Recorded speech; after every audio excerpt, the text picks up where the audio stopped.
Alrighty. Well, here we go. Episode 1, baby. What's up, guys? Vince Blaze here with Adventure Tennis. Welcome to the first Adventure Tennis podcast. B. Julian here. What's going on, guys? Co-host. B. Co-hosting, Julian. yeah. Coming in 1. through. Nice and clutch. How you feeling, bro? Oh, I'm feeling good. This is amazing.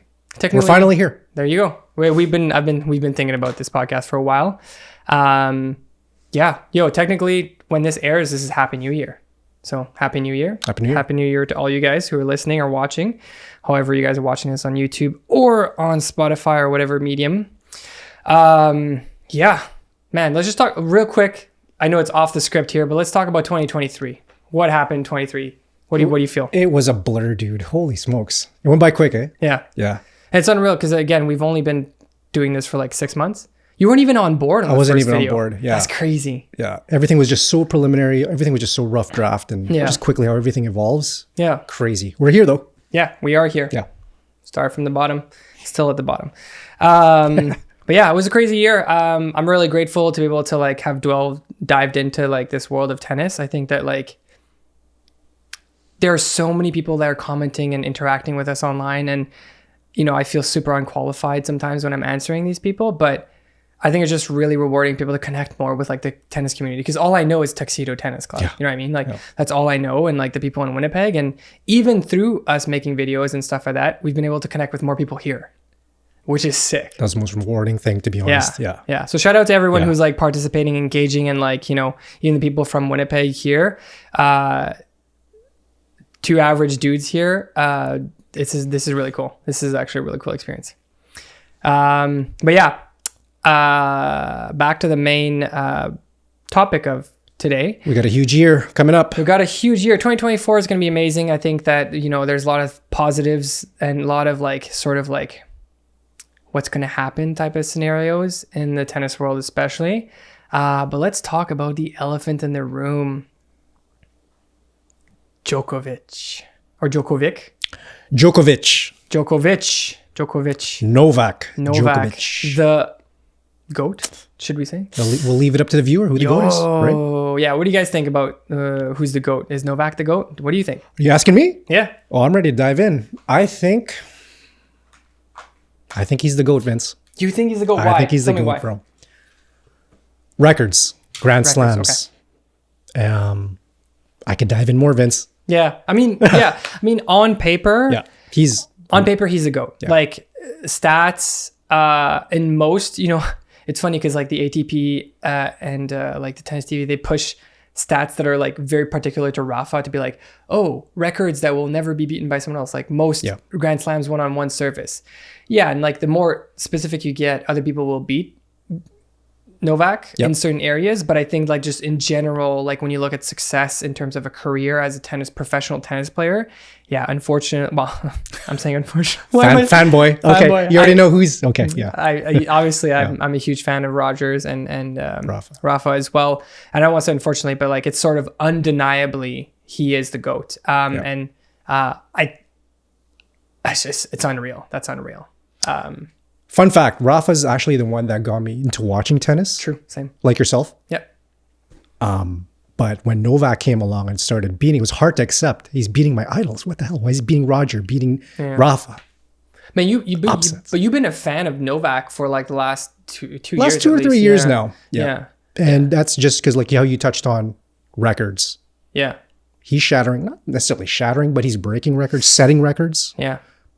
It's hard to deny that. It's hard to respect them. So you just hop on the bandwagon and whoever's winning. I hopped on, bro. I took my bags and I'm done. Novak all the way. Oh my God. You gotta hold true to the fans, bro. You gotta hold true. I think I'm still a huge fan of like Rafa's determination and like his perseverance. I mean, Novak's shown as much grit as well. I think that I've always enjoyed Rafa's etiquette. You know, he rarely throws fits. He does, obviously, every player does, but he's never broken a racket. You know, he's very much like all about optics. No, I don't think he cares about optics. I think he's just like, as a good person, he's like, you know, there's no purpose on me showing the wrong thing for the wrong, like, because he's now someone that people look up to. He's inspiring other people, right? So he doesn't want to show that kind of image to other people. So I think I really appreciate that out of like Rafa, and he doesn't seem like someone who ever wanted like the fame, and like it's sort of a detriment to like his career like online, because like his ads, in my opinion, look like really fake. You know, his like ads with Kia and stuff, like even the music video with Shakira. Wait, what? There's a music video with him and Shakira. You didn't know that? But that's okay, bro. That's so cringe, man. Just hearing that. Yeah. That's what I mean. Like, we'll delve into it later on. But like, if you had Djokovic and there were like maybe Roger, but like Djokovic like dies in so many worlds. You know, what I mean, he's everywhere. Yeah. So like, you talk about a global star. Yeah. I mean, all three are. Yeah, right? all three. But like Rafa's a little bit more cringe when it comes to that. But so I think that like, I just really appreciate Rafa's like, that's why I've always like enjoyed Rafa. But yeah, on paper, Djokovic is like, he's the GOAT of the sport. He's set incredible records, man. Do you like, 25 Grand Slams now? 24? Sorry? 25? 24 now? Oh my God. I want to say 24. As if we don't know this. We prepped so much for this podcast. We don't even know this.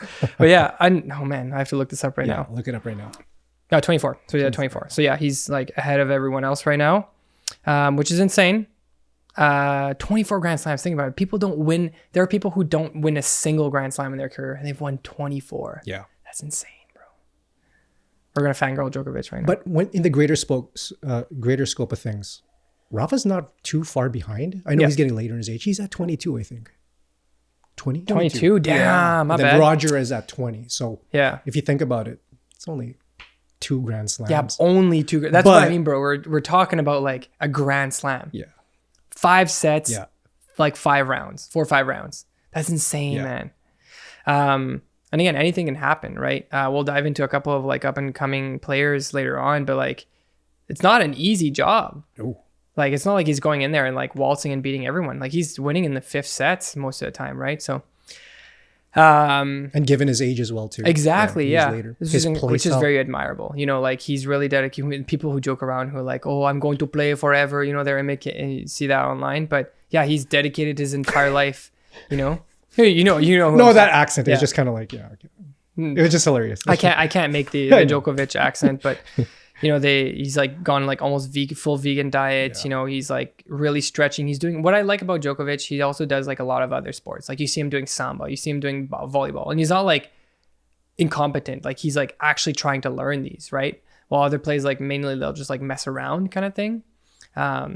I think that completes him as like a player a little bit more, because he's like, you know, always keeping his mind super elastic all the time. But pure athlete. Yeah, exactly. Pure Yeah. athlete. And just embracing like the learning process of everything. Like you see him doing like capoeira and stuff like that. And I think, you know, he's very, you know, flexible and stuff. So I think like overall he's dedicated a lot of time to just curating,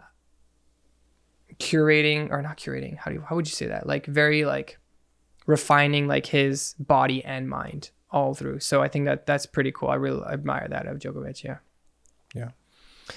But he's also like all like an all around court player. That's why one of the reasons why you like him. Like I remember when we were talking a while back, you were like, yeah, he's got it all. You know, he doesn't necessarily have like a huge weapon, but his weapon is just being like so high level at everything. You know, you look at stats, like most forehands into the court, Djokovic. He's always top 5 in terms of shot qualities, backhand quality. I think they did a little stat or a graphic where he was always top 5 at least, I think, in terms of the quality of his forehand, backhand. The only one he wasn't in was a serve, because like you're competing with like Hurkacz and like... and my boy Nick. Kyrgios. Yeah. And what's the other guy? The guy who's got the fast... Isner. Oh, Isner, yeah. And like now Shelton, right? Yeah. But anyways, he doesn't necessarily have like that huge weapon, but everything else he dominates. Yeah, for sure. Yeah. And he's always mentally ready. He's always mentally there in the moment. Yeah. But we'll touch on that later. Yeah. And it's one of the things I really admire about Djokovic is his thought process. Sometimes in a match he gets heated. It's kind of annoying to watch and cringe to watch, but like you listen to him walk through those emotions afterwards, and it shows so much like emotional and self-awareness. Like it's just unreal to watch him play and walk through that. What do you think is like Djokovic's like biggest weapon? Like if you had to pick like forehand, like, or mentality, or obviously mentality. I would say his return and backhand. Yeah. Yeah, return for sure, because he definitely attacks that second serve of the opponent, and he dictates automatically with that. Right? Yeah. So if you're giving him junk for a second serve, good luck. Yeah. Obviously, his backhand has been talked about a lot. It's just a very world-class backhand, and it's tough to crack. You could definitely hit any shot from it if he's set and ready. Yeah. Djokovic's weapon has always been his return, I think. Like he's inspired me to want to get better at returns, because if you can neutralize a point, but he can also get aggressive with the point. Like oftentimes, like his neutralization is like, it's not like it's going to put you like, holy shit, what's going on? But it's more so like, okay, this was a ball that just came like even worse than what I'd rather not serve, Yeah. It's almost like, Andy Roddick made a comment recently saying that Djokovic is kind of like, he's the type to wear you down, take your legs away. I think that might be his kind of what he utilizes whenever he plays an opponent. He just takes your legs. Yeah, and I think his ability, like his cardio, and because he's like worked through it, and because his body is such a high level, he can use his mental to be like, okay, let's get back in this. Like when it really matters. He talks a lot about like sometimes like when he's losing against Roger's playing better. Yeah. But he makes the point count when it matters. Yes. Right. And the only way you can do that is if your body is able to respond. So it's body first and then mentality, right? Best players have both the body and the mental strength.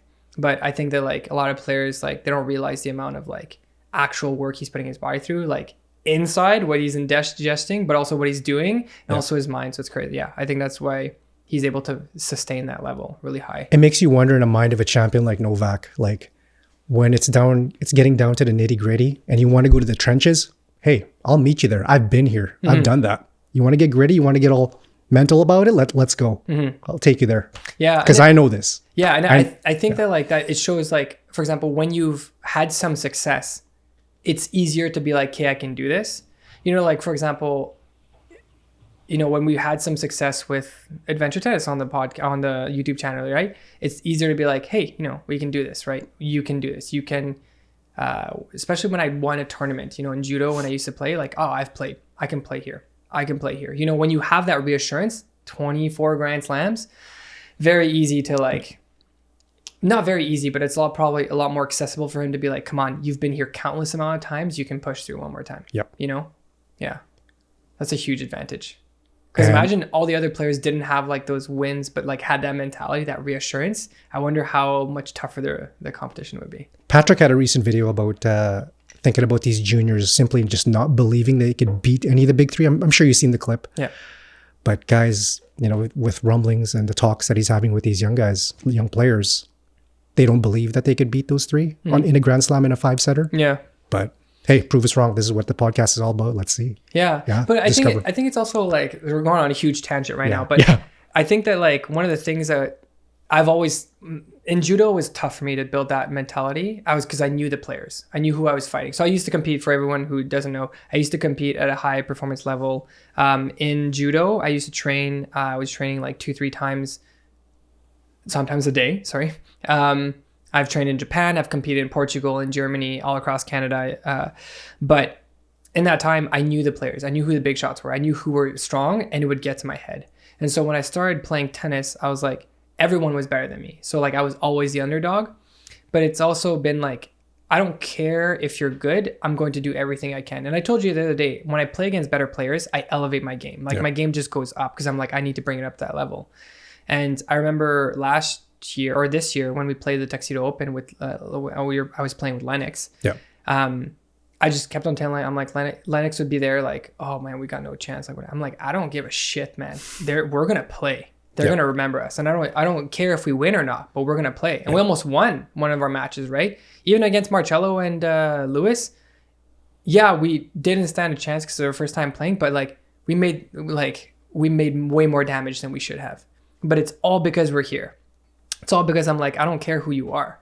Like, I'm going to play my game. I'm going to find a way. And, and that's what I think Novak has been able to like carve out in his mind so much more. It's like, it's no longer panic. There's no more like, oh, my body's dead, because he'd be able to snap right back into it, or like not even have that thought, at that high level. So yeah, it's I mean, we're playing tuxedo level. Yeah, tennis, yeah. so I'm Comparing not, it to you know, ATP. I'm not gonna compare. But those are myself the to- life lessons that these pro players give us, right? So Yeah, these are yeah. just very good applicable. takeaways, right? So, Yeah.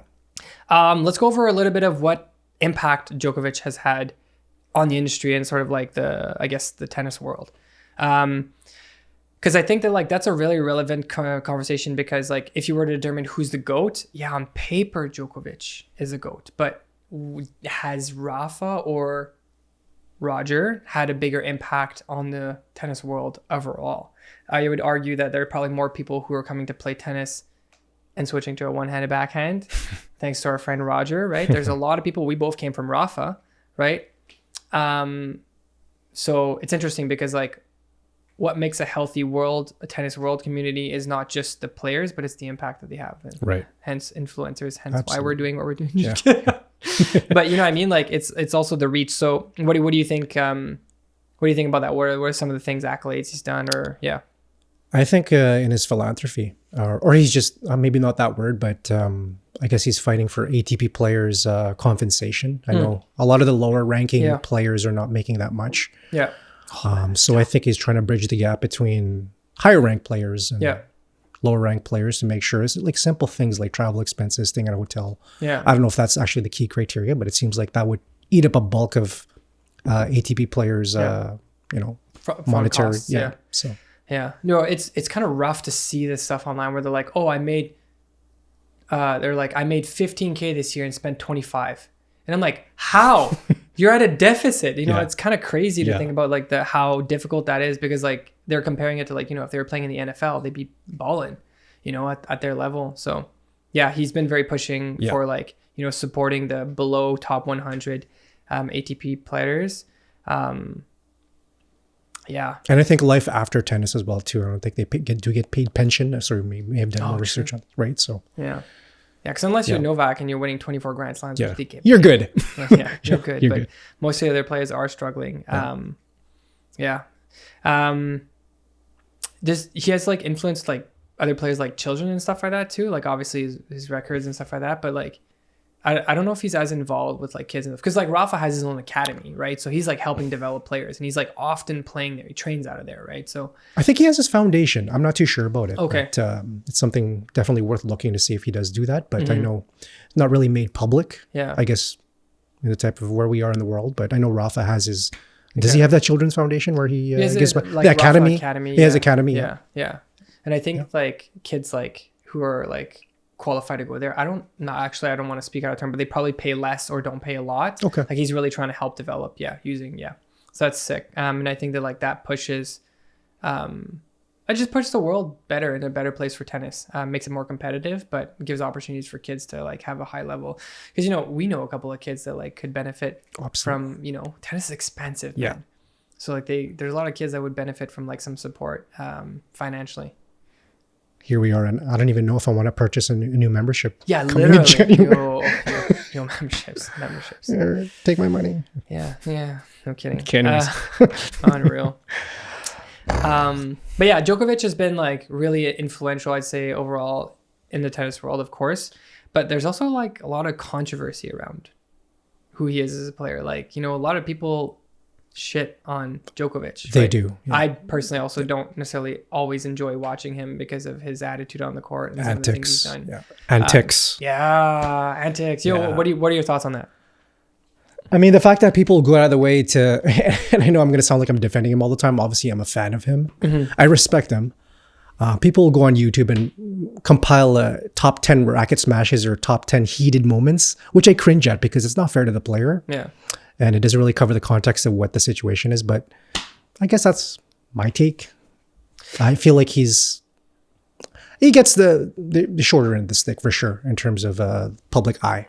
Yeah, I do think that like, I'd say the person who gets Nick Kyrgios addressed it on a podcast recently. Like he was actually on one of my favorite podcasts ever, Jay Shetty, On Purpose. Okay. And he talks about like, because he's in a highlight spot, you know, like they'll play a whole match, a 4-hour match, and they take a 15-second clip where he breaks down. Yeah. Right. And when you think about it, that's like very unfair to the player. Yeah. It's very unfair. Like obviously, Sorry, let me just readjust this mic. It's very unfair because like, yeah, to put a microscope on such a small moment in the game, and you don't look at like all the serves, all the times where he held back, all the time where he gave good sportsmanship kind of stuff. Yeah.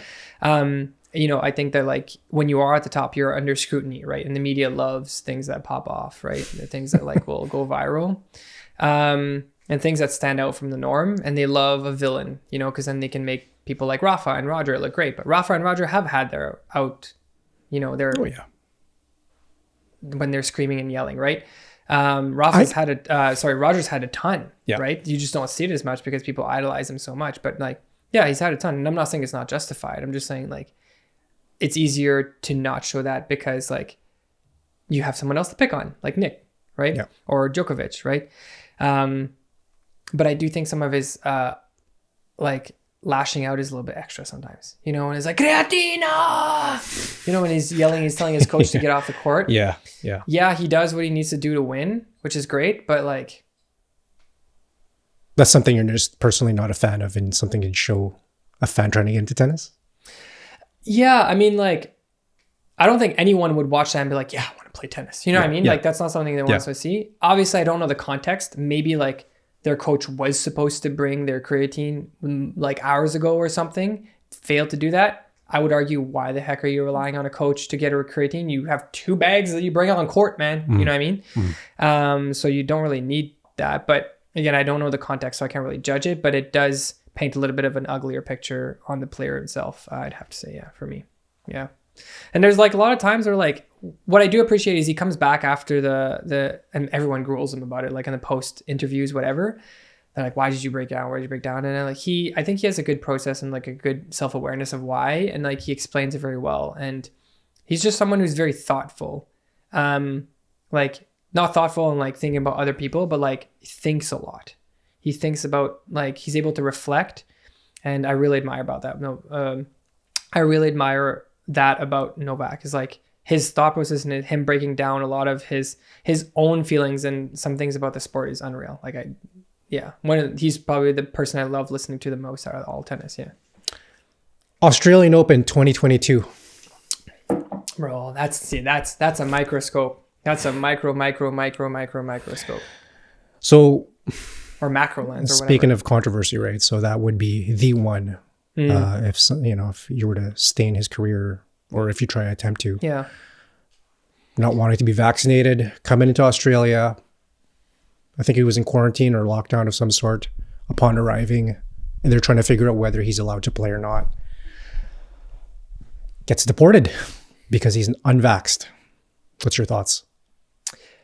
You know, it's funny because like that conversation is so irrelevant to our life right now.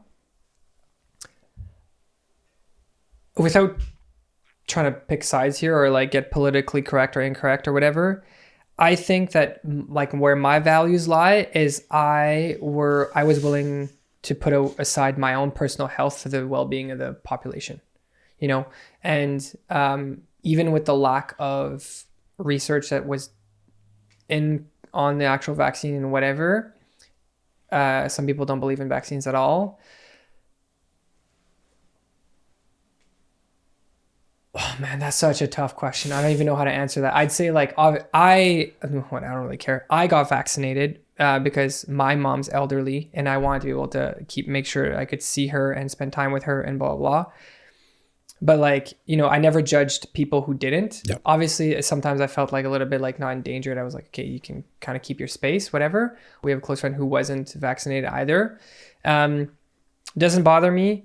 But you're going to face the consequences. Like it is what it is. Yep. So like if a country decides that it's better for them to do that because of at the time, if they allow one person, then they're letting the floodgate through, then that's the consequence you're going to face. You know what I mean? Is it fair? No, because nothing about COVID was fair.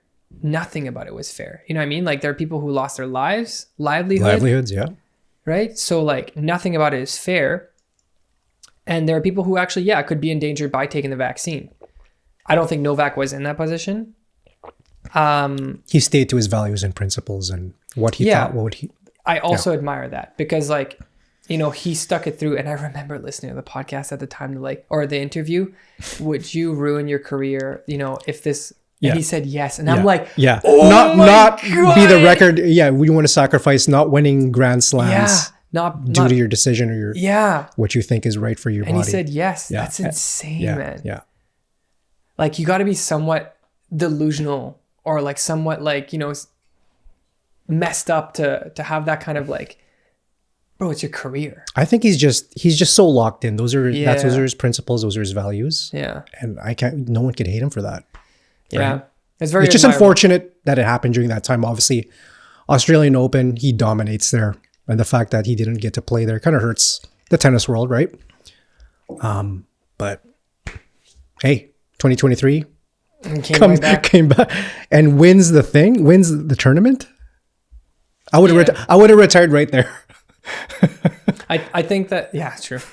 I think that I think his comeback from that is most admirable. I think that's one of the things that, like, you know, we were talking just before we started recording, like, if it was me in that position and the whole world shutting down and I'm like, I'm not getting vaccinated, that would get to my head so bad. And like, he obviously couldn't play as much because of less access to practice and whatever, and the whole world situation. He got out of the tournament circuit for a while, and when he came back, he was losing. Losing. He wasn't winning. He wasn't making it past second round, third round kind of thing, right? He was losing.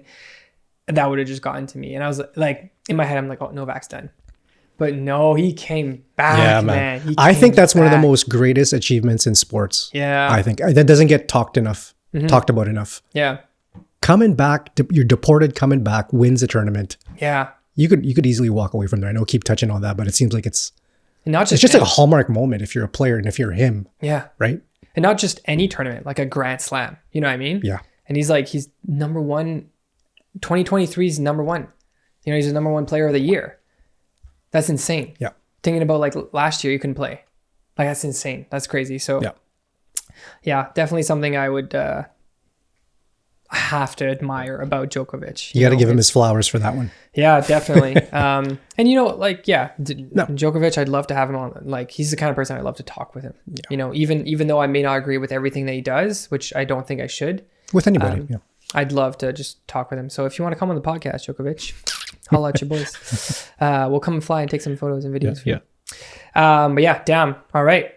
Now that we've fangirled all over Djokovic and his achievements, do you think that what's 2024 going to look for? Like, what's 2024 going to look like for Djokovic? Is he going to finally reach that calendar Grand Slam that's never been achieved? For the men's side? Yeah. Obviously, father time is undefeated. You know the saying. With age, like so his window is definitely closing, right? As you go with age, his age goes this way, and your window closes. Yeah. But it's even that I feel uncomfortable saying because he's freaking Novak Djokovic. Of course, he has a chance, right? He's been maintaining his body real well. I think it's there's always that dark horse in each tournament who just catches fire, and they'll make it. Even just like a wild card, maybe possibly break it into third round, fourth round, make it to the quarters. Yeah. Those are the dangerous opponents because those mid-level ATP players will be there. So that's my take. Yeah. Once those crossroads meet. Yeah, because again, anything can happen in a Grand Slam. There's always like an underdog. There's people like, for example, Naomi Osaka. Well, she was doing pretty well, but what's her name? Emma Raducanu. Yeah. Underdog, complete underdog, right? That can just come out and have a really good, Emma, help. There's people that can have a really good like tournament. You know, my sister herself, she won nationals in judo and she was like an underdog. She was, definitely like a good contender, but not nearly like people weren't expecting her to win. And she won, you know, so there's a high chance of that as well. There's obviously some huge competition, you know. We'll dive into them a little bit more, but like there's Sinner, Alcaraz, you know, Rune. Stacked. Yeah, there's a lot of people that like it's obviously not easy, you know, like it's so I don't think that Djokovic is going to reach it because I think there's a lot of players that are very hungry right now. There's a lot of players that are hungry. Yannick obviously coming from the year and I think it was the finals there, and beating Djokovic. beating Djokovic. And I know it wasn't the finals, but he beat him in that tournament. And I think a few weeks later he beats him at the Davis Cup in the finals. Yeah, but I think what Djokovic, again, we were referring to earlier, what he has going for him is that he's won so many Grand Slams, and there's a difference between winning a Grand Slam and winning a regular tournament, because we're talking best out of 3 and best out of 5, right? So for someone like Djokovic has been down 2 sets and come back so many times, right? We've seen him do against Tsitsipas, we've seen him do against Berrettini at Wimbledon, right? So like that's just what he does. So he's used to that kind of like mental process. While I think that like a lot of other players don't have like the ability to finish through if they need to, or to pull back if they need to at that moment, right? Yeah. And so it's a tough to say. I personally think that like pulling off a calendar Grand Slam obviously hasn't been done yet on the men's side because it is difficult. And so I'd say probably not. If there was a year he could have done it, it would have been last year. He got to the finals in Wimbledon and lost to Alcaraz. Finals. And that's what I mean, like the underdog sort of thing. Like obviously Alcaraz is a high position underdog and is doing really well, but he wasn't like a grass player. Yeah. And all of a sudden just pulled through and you know, and that's insane. So for him to be able to do that, I think it would have been last year. This year, Rafa's coming back. I don't think Rafa's going to be a big menace, in my opinion. I think he's going to come back. Prove us wrong, though, please, Rafa. Oh, please, yeah. Please prove us wrong. I think that he's probably going to end his career like Roland Garros, to be honest. He might not even have the approval to like play. He's just trying to finish his career. I think he skips the U.S. Open. I think he's just going to do Australian and Roland Garros and maybe end there. Or maybe end in Madrid or something, because that's where, Yeah. Well, that'd be fitting, You know, but yeah, Djokovic, I'd say I don't think he's going to make it. Yeah. No. Like he might win 3 out of 4. 2 out of 4, I'd say, is more likely this year. But yeah. Because we could always delve into like how he takes care of his body, how prepared he is, how he is mentally, and where his game is at. He's obviously number 1. But it's obviously other players that could put a wrench in it, right? Yeah. So it's it's the safe bet for us to say, no, he can't. But at the end of the day, you know darn well he's freaking preparing. Yeah. Right? Yeah. I think you compare his mental to anyone else, and he's definitely the most prepared mentally to be able to. Yeah. But I still think like, just because the odds, because the chances of someone else having a really good day, other players being a little bit hungry, I don't think that he's going to make it. But hey, if you want more record that he wants to beat, you know it's this one. Yeah. You know he wants that in his bag, so he might be hungry for it. But speaking about competition, we've got some up and coming players. Yannick, we talked about Yannick, or we haven't yet? No, we haven't yet. Not much. Yep. Yannick's unreal. He's like a mini Djokovic. You know, if we were to compare, like Rafa is like Alcaraz, Djokovic is like, or Yannick is like Djokovic. I wouldn't say Rune's like Federer. He's not obviously there.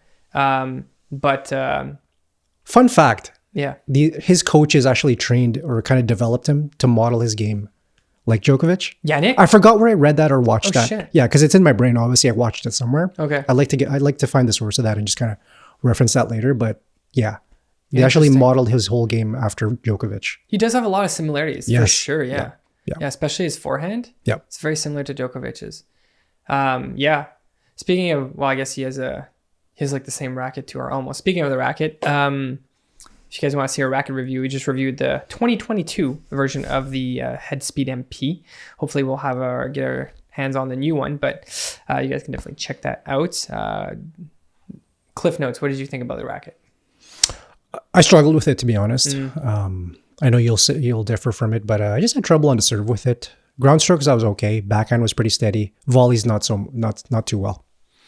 Interesting. Yeah. I just fly off. I think it's a good racket, but you have to swing through. Yeah. Like you have to swing through. It's an aggressive racket. Yeah. It's definitely made for like Magnus loved it because you just swing through.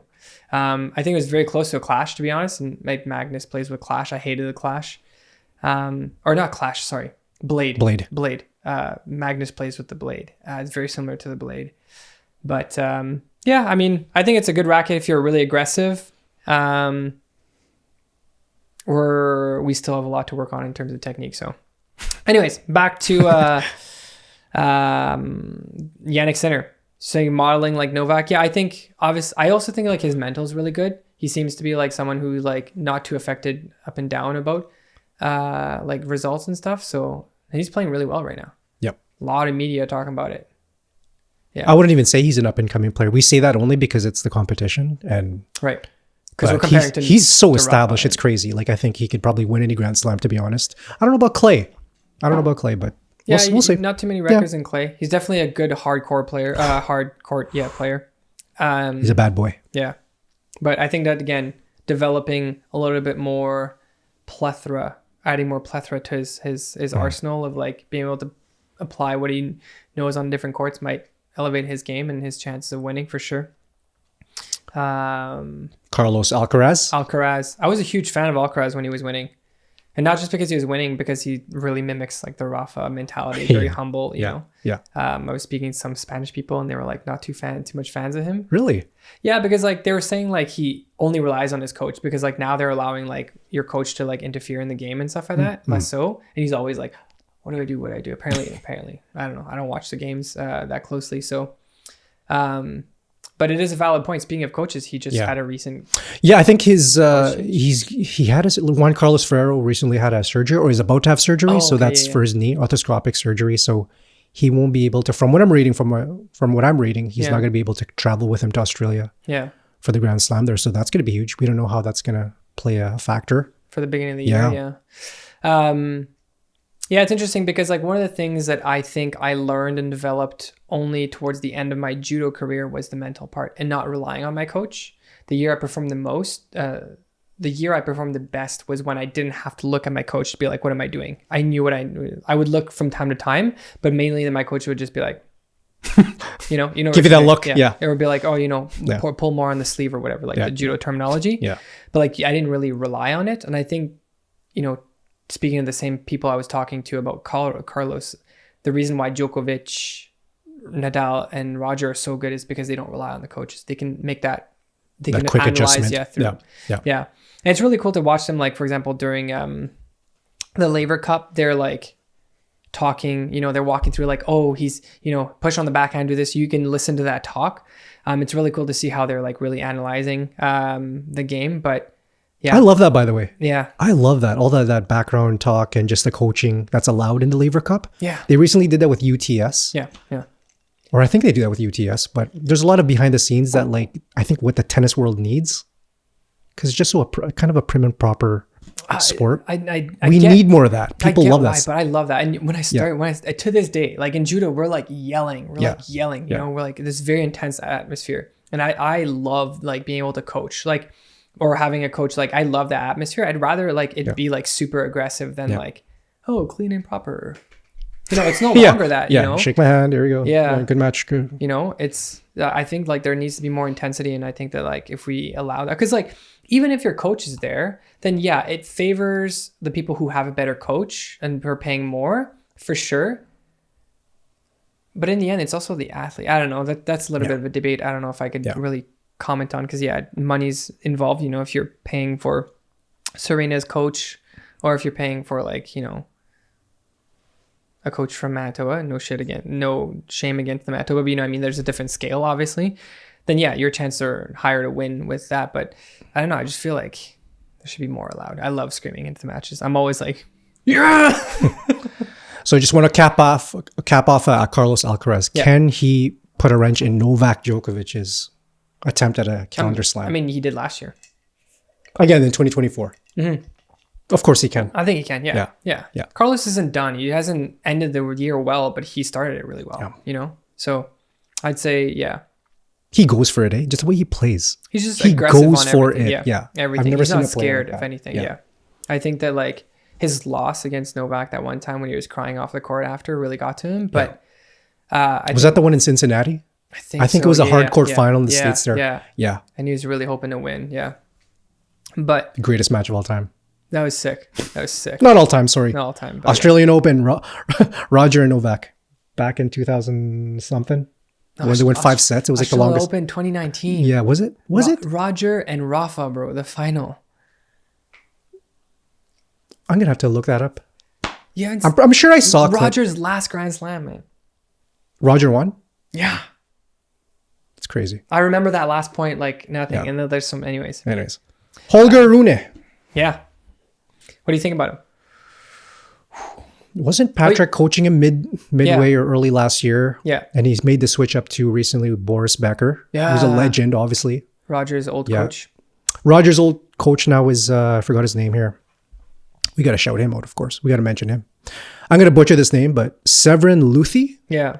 So apparently the guy knows winning, a lot of experience with the men's Davis Cup team in Switzerland and with multiple ATP So players. that's now Rune's coach? Part of the team. Okay. So Boris is still the main guy, I think. Okay. And I think they just onboarded this guy who's apparently going to make strides in his game. Interesting. Yeah. Okay. Holger, I've been watching Holger since a few years back. He always used to post his training videos and stuff and all that. And just watch it. This guy's intense. This guy's going to be good. Mm-hmm. And now that he's arrived, surrounding himself with the right pieces, Yeah. 2024, Yeah.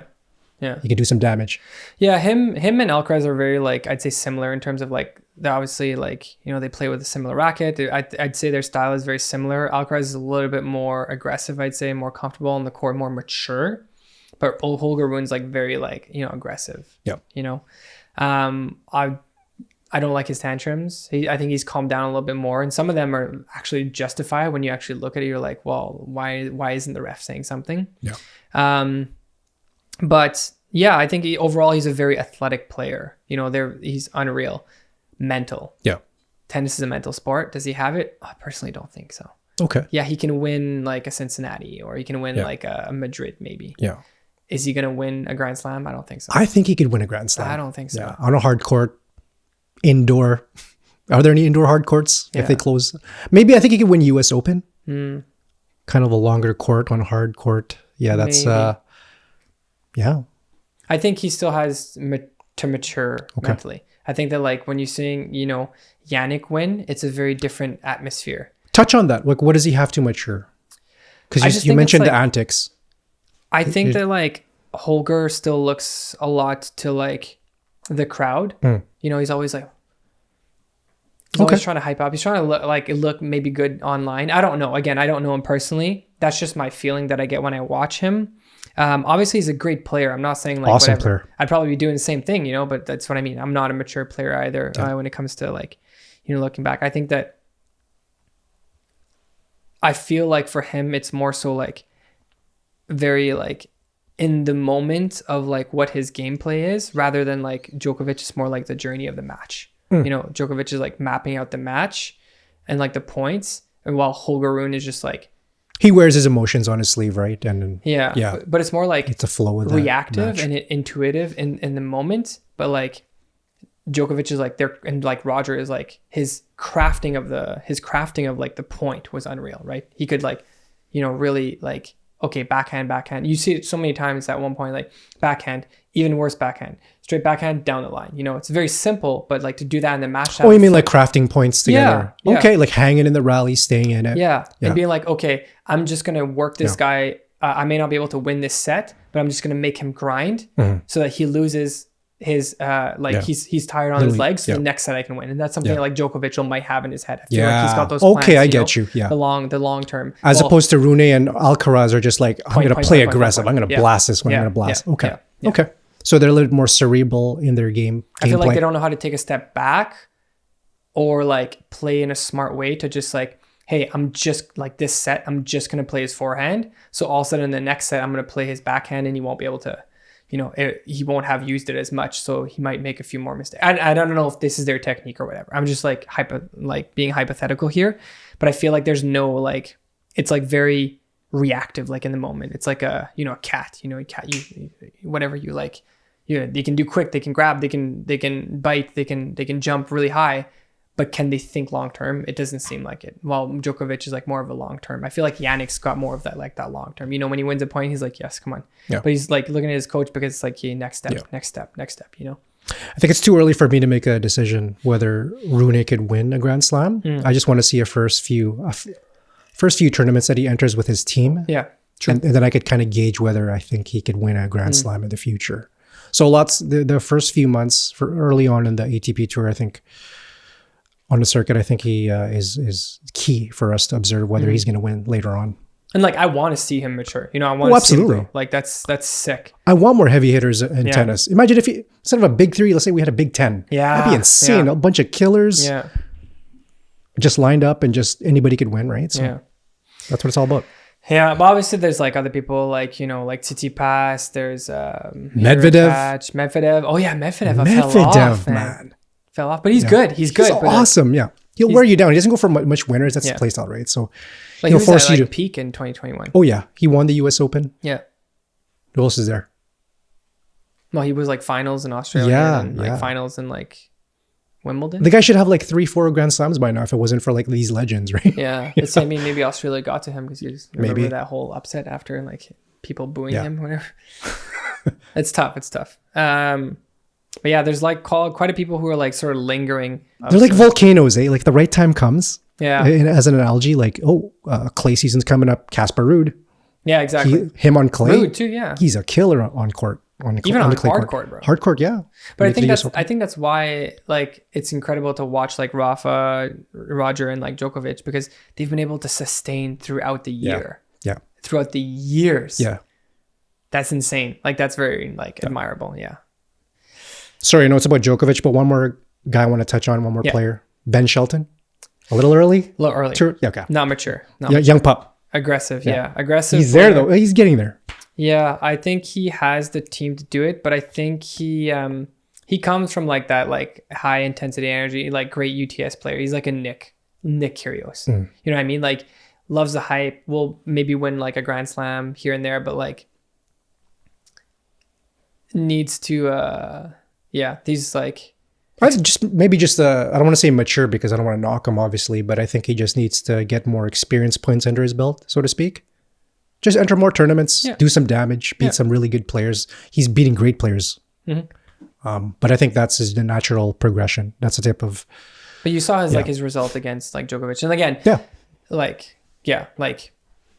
Djokovic just using that. But I think that like a lot of potential for sure. And I just want to see, he needs more experience for sure. And again, Bob and I are not like experienced tennis players here. We're talking straight out of our... As fans. As tennis fans, yeah. And just like how we're perceiving it, right? So like, I wouldn't say that we're wrong on a lot of things. I wouldn't say we're right on a lot of things. I think it's a unique perspective. And I think that like, again, we're just fans. We're looking forward to like how it develops.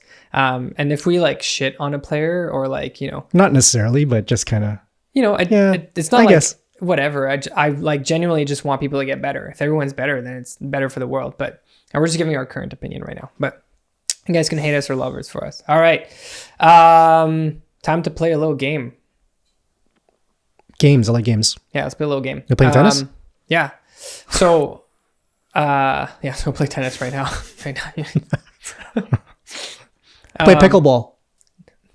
I think we should end. No, Bob, no. We need to end the podcast right now. Okay. I can't believe you just said that. Shit. Episode 1. We're done. Episode 1 and done. Let's play a game. So I saw these things on TikTok and I thought they were like actually fun. You see these people, they're like, okay, so there's a bunch of games. We'll just play one of them. But basically, you have to guess the word that I'm thinking of.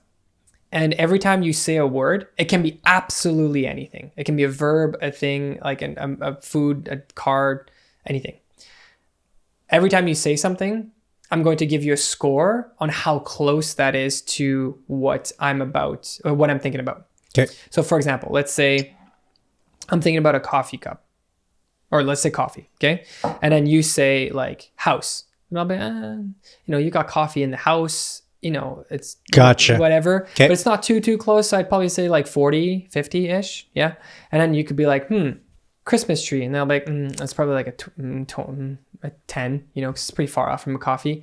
And then you might be like, okay, like ocean. Mountain. Okay. Mountain. Yeah. Like, no. Okay. So 1 or 0. Yeah. Right. And then, so you're supposed to use those hints. It's sort of like hot and cold kind of thing. Okay. Right. So we'll start off with like a very basic one. We'll start off within the tennis world. Okay. Just anything that's tennis related. Okay. So now think of something and then we're going to exchange. Okay. Think of something and then you're going to have to guess. I'm going to have to guess yours. Okay. So I've got let's think of, I've got something. Okay. So anything in the tennis world. So you have to say something and then I'm going to score you on it. Racket. I mean, anything is in the tennis world, so it's pretty close. But I'd say in that realm, And I'd that's, say yeah. probably 50. Grip tape. 30. Racket review. We're going 20. We're going worse. All right. Where are you going? What did I even say first? Racket? Yeah. Okay. Even racket, I'd probably take that back. I'd probably give it 30. Okay. Yeah. Tennis club. 10. Novak. Oh. Had to. We're going 90. 99. We're going Okay, 90. We're okay. going 90. Okay. 90. My goodness. Novak's. Okay, no. Our racket review for. No, you said racket review was like 30 or Yeah. 10. Okay. You're thinking about podcast? 0. Novak? Okay, Novak. And then what? I'm trying to piece it together now. So things around Novak. Think about Novak. Grand Slams? No, it's probably like a 10, 20 or 10. Legend? Ooh, no. Okay. I'd say like 10. You got me stumped here, Vince. Oh, this is going to be tough. This is going to be tough. Jeez. And it's just in the tennis world. That's crazy. It's just episode 1. We got to keep the people... fire out 20 shots here. Head. You're in the right vein, but we have to go down to like, we'll say Lacoste. 80. 80 again. Okay, so Novak, Lacoste. But you're like close. It's like 80, 90. Those are like all 80, 90. Okay. Yeah. You're definitely in the right vein. Just keep doing what you're thinking. Brand. 95. 99 almost. How is it not Lacoste if it's Novak and his brand? Bro, you're gonna I'm laugh literally right there. when you figure it Yeah, out. okay. Asics. Let's go. Let's go. That's cool. Yeah. That's fine. So I was thinking about A6. Okay, gotcha. Cool. Jeez. Alrighty, what's your word? Okay, in the tennis realm. Go. Roger. 40. Wimbledon. 80. Oh, Australian Open. Yeah, let's go. 3, let's go. That's pretty good. That's pretty good. Yeah. I'm getting senile in my old age here, so. Oh, that's sick. Oh man, that was sick. Cool. Yeah. All right, cool. That was awesome. I can't believe I went that quick. That's crazy. That's pretty Yeah. right. Because I knew I was gonna guess Roger right off the top. I didn't think you were gonna pick Roger. Oh my god. Yeah. Yeah. So I think this game is called. I don't even know what it's called. It's called I don't know, like guess the scale or something, whatever. Okay. That's kind of cool. Do you want to like open that up to like anything, or do you want to keep it in the tennis world? Tennis. Just keep it tennis. Yeah. All right, cool. Let's try doing another one. So let me think about another word. Okay, I got one. So same format, same. Yeah, same format. Okay. Yeah. Clay. 20. Nike. 30. Babolat. 40. Yeah, 40, 50. Trophy. Oh, you're 10. What? 5. 1. Sorry. You're going the wrong way. Yeah. Nadal. In the wrong area. There's a lot in tennis. That's crazy. We're just keeping it contained because this can go anywhere, right? Yeah. So it's really important that you keep them on track. Yeah. With your percentages. You have to get good, accurate. I'd say, like 5. I can't believe I guessed in 3. That's insane. US Open. 5. Diet. 0. Shoes. 5. Practice. 10. Video. In our context, I'd say that's a 30. Okay. Yeah.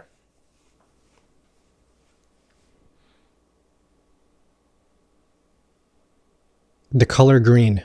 Yeah. 50, 60? 60. Yeah. Grass.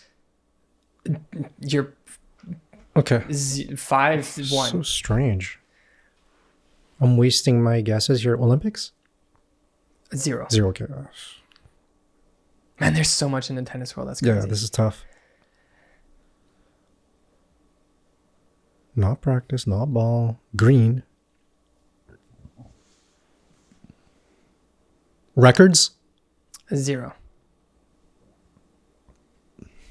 Clothes. 50, 60. Yeah. Green clothes. Okay, green clothes.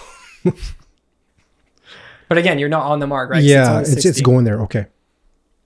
When you figure it out, you're gonna realize how close and how Oh far my away. god, it is. I'm literally boring the people watching this bike, taking so much time trying to guess what word it is. No, this is the part of the game. It's the fun part. It's like Okay. seeing how someone thinks and the associations they make, right? I think I was able to guess also because I know the way you think, right? Okay. So, you know, Fuck, I'm gonna know what you think then. because like if I'm rating something 60, right? It's my perspective on it being so. But anyways, Okay. all right. Green clothes. Green clothes. Lacoste. Probably 50. Federer. 0. Okay. Green clothes. Wimbledon. You already said Wimbledon. I'm Did not I? sure. Oh, jeez. Or maybe you didn't. I don't know. You said grass. Sorry. Okay. No. Let's go 5. Okay. 0. Yeah. Player. 5. Thing. And I'm wasting these. Thing? Yeah. Well, I mean, thing. yes, it's a thing. Oh, sorry. Like object. Yes, it's an object. It's an object. Green clothes. I don't know object. how to say that. Like 50. Green tennis strings. Oh, Yeah? 99. 99, 99, 99. I'm screaming so loud in this. Toro line? Let's go! Let's go! Let's go! Oh man, the wasabi. Which one is it? Which strings are? The wasabis, they yeah, have yeah, like, yeah. they have 2. That- They have wasabi X and wasabi. Yeah, fuck, I love the strings, man. Yeah. Yeah, they're good. That's hilarious. That's why I said as soon as you green clothing, Yeah. like you'll get it when you, yeah. Yeah. All right, Okay. cool. What's your, I mean, don't tell me, sorry. Okay, ready, set, go. Ben Shelton.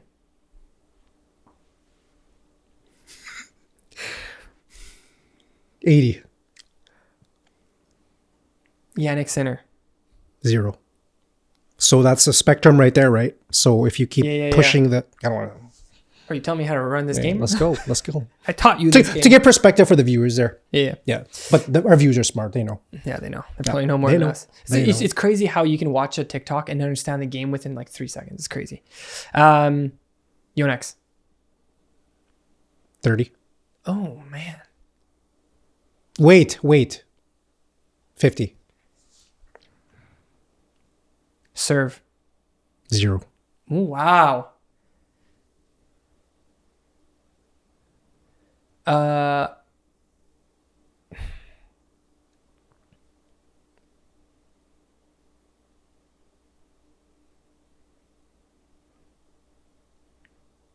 Wow, I'm stumped here. On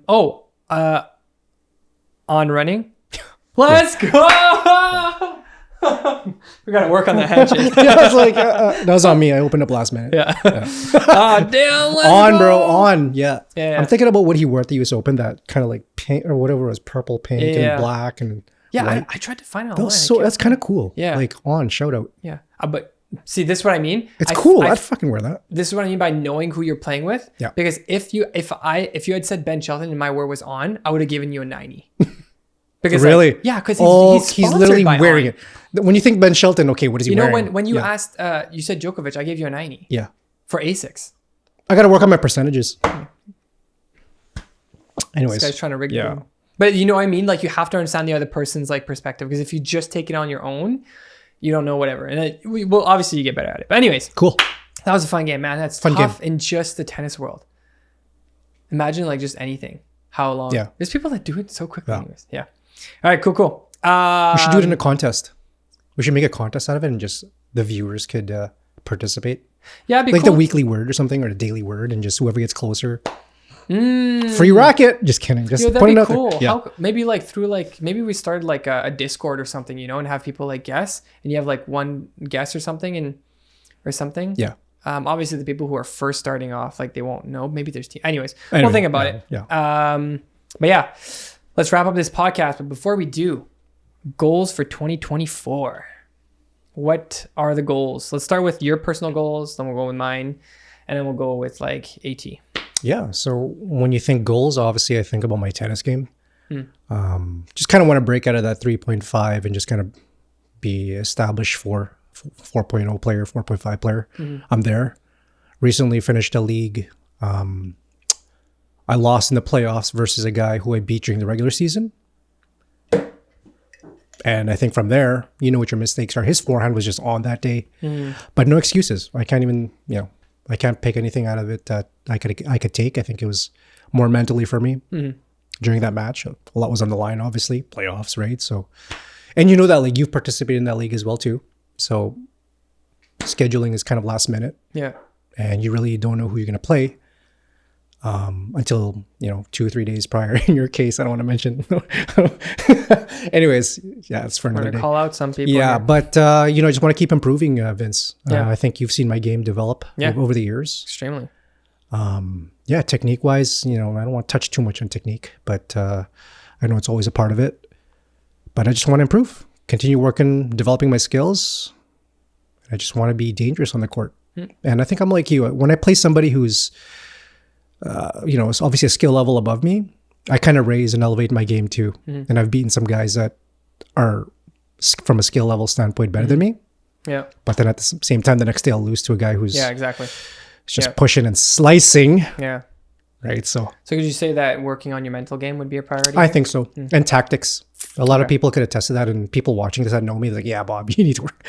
So I want to just be more cerebral and more of a tactician on court, as opposed to just like spraying, like you said. Well, I'm going to say spraying, but like being kind of unconsciously aggressive. Yeah. Right. If that's kind of like a thing. Right. I don't want to be like that. I want to work it. I want to work it. Okay. Yeah. Cool. Just hang in the rallies. Do you have any like personal goals outside of tennis? Adventure tennis. It's so, dude. I guess so. Before we even, it's been good. Things are happening fast. Obviously, with adventure tennis, couple signings there, a couple sponsors that are heavy hitters. Yeah. So thankful. Yeah, great. But Vince, you envisioned this. I mean, you thought about this early last year. And been thinking about it for like 2 years, bro. Yeah. And the fact that it's kind of materializing now and coming into fruition, it's so rewarding. I'm learning a lot. This is just fun to be a part of and just connecting with the people, the community. Yeah, it's crazy. Yeah. It's crazy. Like even just answering like YouTube comments and just like seeing what their thoughts are and just like, this is very worldly. Yeah. Yeah. You're there. They're there. Yeah. We're together. We're community. And like the amount of people that are reposting and like liking that one reel that we have. Yeah. It's like, I'm like, there's this many people on the planet, playing tennis. It's kind of crazy, right? Yeah. Yeah, it's surreal. But like, I mean, again, I envisioned it and like, yeah, I've got a big part of it because of like my background in videography, but like it wouldn't be possible without the people who are helping and you out of all people, right? So, and even Beckett, like who gave me like the push at first to be like, you got to do this, right? Yeah. Beckett came in clutch and like he let us use some of the rackets too. So he didn't have to do that, but he did, right? No, yeah. So it just thankful to just the progression and the people that we met at the right time, right? Timing's you always everything. Say that, yeah. So shout out to all those people that we mentioned and people that we're not mentioning. Yeah. If we left you out, then very true. Thank you so much. Yeah. Even all the people we played with who have commented. Yeah. Yeah. It's crazy. Okay. My personal goals, I'd say in the world of tennis, I'd say I want to play I'd love to play like 2-3 tournaments this year in like good shape, like in good condition, meaning like I've practiced. Because one of the things I find hard right now with my schedule is like practicing and like having time to just play. And like, I want to do more drills. I always talk about drills. It's tough when, all you want to do is play, but I think that drills are the only way to really improve, huge advocate for that because of like, obviously I've trained at a high performance level, so I know what that looks like. But yeah, I want to compete in 2-3 tournaments, not necessarily win. I would love to win, obviously, especially like some smaller tournaments like the Tux tournament. I think I could definitely do some damage. I always fall through short, but I just want to play more and play different players. And the time I'm playing the best is when I'm playing different players because you have to get used to the intensity really quickly. Yep. With someone who's better than you.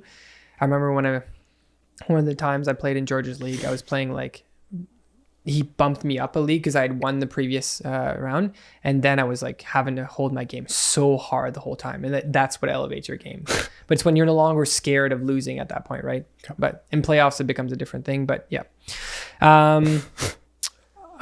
Sorry, I'm just laughing at something. No. You remember in the summer where never mind. What, we were in the bleachers. I think we were at Tux, and then I think some girl asked you, or you were talking about like, yeah, I won the thing. Oh, and then she just. Yeah, she's like, okay, I didn't ask. She's like, okay, I didn't ask. Yeah. But that just, I don't know why. I'm sorry. I'm not trying to put you on the spot, but it's just. That was hilarious. That was so funny. Hilarious. I deserved every inch of that. But yeah, I was like, did you play in the league? Yeah, I won it. Oh, yeah. Thanks. And then she just got like kind of. She got so attitude. I was like, chill. Yo, you're not even from here, man. And then she like lost the match in front of us or something. It was hilarious. Anyways, I don't care. I love all peace and love. All peace and love. Do I have any other goals? Oh, okay. So one thing I really want to do is I do want to continuously improve my technique. I think that I know I can, I'm pretty self-aware of things that I need to work on, but I think I just really want to be less lazy on the court. I want to move my feet way more, and I want to be less lazy, like really work on my serve, because my serve, when it's the best, it's when I'm putting the most effort into it, and I need to just practice the serve to get more into it. But I also think that my body needs to be in shape. So like the time when I was playing the best, your serve, my serve, but it's also because like my conditioning was good. Like I was running 5 to 10K and then going and playing 2 hours of tennis. Like I had that stamina. So like I want to get back to that level of fitness. So like being less lazy. So like working in the gym, getting more cardio sessions. It'd be dope. I remember back then you wanted to run, so it'd be sick if we were running more. Yeah. And then we can get sponsored by On Running. Yeah. I want to wear that pink and black. Yeah. It'd be so cool. That's sick. We're wearing it at the same time. Yeah. Lakeside or Riverside running. Imagine that. Yeah. So I'd say play tournaments and just be less lazy on the court. So like moving my feet a lot, and just less lazy. And those are good goals. Yeah. Those are real good goals. Because I think that will elevate my game a lot. The mental I don't quite have yet, but I think it's decent. Bro, you got to the semifinals, didn't you? Or the last league you played? And you lost to a junior. Yeah, what was semis. Oh, okay. I don't know if you want to name drop him, but no, it's okay. And I don't really care. Okay. He was good by any means. He follows us actually. Oh, does he? Yeah. Shit. Okay. Shout out to you. Krishuv? Krish. Oh, so sorry.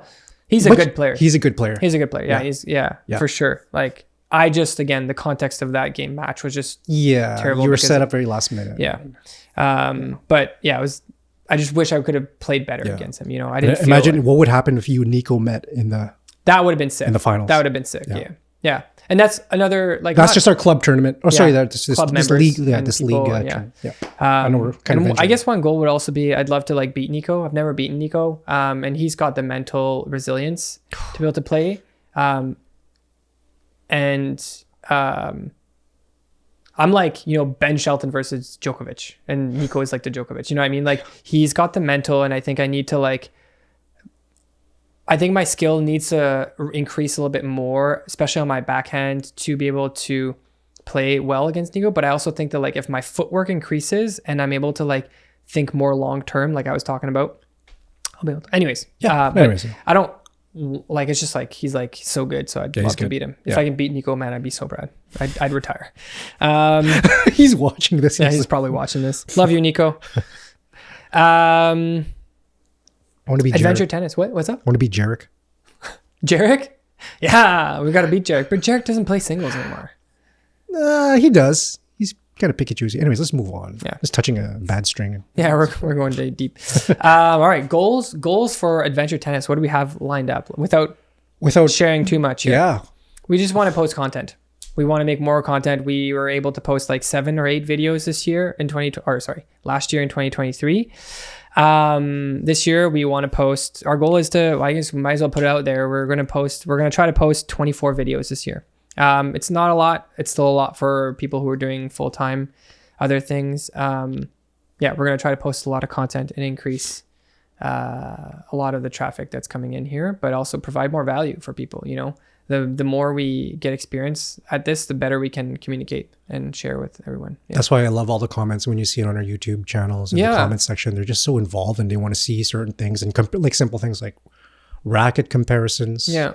How like even just my shoes comparisons. There's a guy named Adriel who kind of had a question about my shoes. It kind of helped me kind of, oh yeah, this is a shoe review. I should be reviewing like how it feels and how it performs. Simple things like that. It's nice to get feedback from the viewers for sure. Yeah, and I think like, you know, like that's why I take it very seriously when there's a comment. I try to answer it as best as I can, because I know that sometimes when I'm watching reviews, I have those same questions. I'm not someone that like, usually when you watch like, for example, like Tennis Warehouse, and no shame against Tennis Warehouse, but like, who's going to answer? True. You know, like who's going to, out of the hundreds of comments, who's going to answer? So that's why I'm like, if someone takes the time to comment, I'm going to answer, you know, I'm going to try to answer. We're going to try to answer as best as we can to provide, you know, a little bit of insight, because like not everyone has access to these rackets. We definitely don't, you know, we're very fortunate to have had access to what we have so far. But, you know, not everyone can share their opinion. So I think, again, we're trying to provide one more take on everything. But yeah, so we're going to try to post more content like that and more reviews and more podcasts. Hopefully that's the idea. We're also going to try to build a website. I'll let you comment, because I feel like if I do comment, I'm going to expose things I shouldn't expose. It's all good. We can cut it out in the edit. But yeah, we're gonna try to build a website, so have a little bit more of opportunities to connect with you guys. We're gonna see where else we can sort of grow and expand. But there's lots of things planned. Bob and I have, like, he listens to me chew out his ear all the time about content and things you got to be doing and blah blah blah. So lots of content. Yeah, I'd say 2024 is a content year for us for sure. Yeah, just really getting better and refining what we've already established in 2023. Let's go.